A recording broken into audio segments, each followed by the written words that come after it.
One of the roles of a case manager is to educate. Mr. Johnson would be educated on his disease process, the availability of resources for services, and how to effectively use available resources. Another role of the case manager is to coordinate care. Case managers must identify and screen patients for financial, operational, psychosocial, and clinical factors that would affect the advancement of care. After assessment, Mr. Johnson is found to have a social support network through his church. He is homebound and lacks transportation. He has trouble with activities of daily living.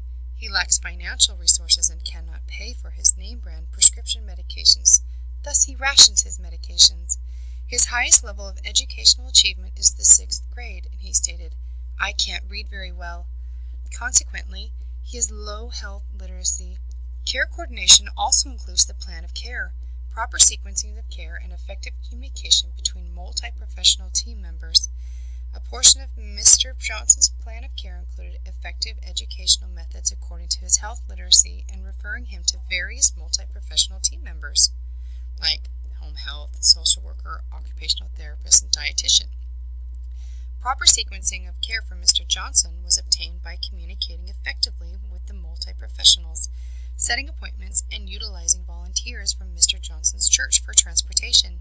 Additionally, the case manager needs to be compliant with local, federal, and state regulations that affect their scope of practice. The registered nurse case manager must provide effective transition management to coordinate care and prevent Mr. Johnson from another unnecessary hospital readmission. Lastly, the case manager will utilize resources effectively by providing only medically necessary services while advocating for Mr. Johnson's needs.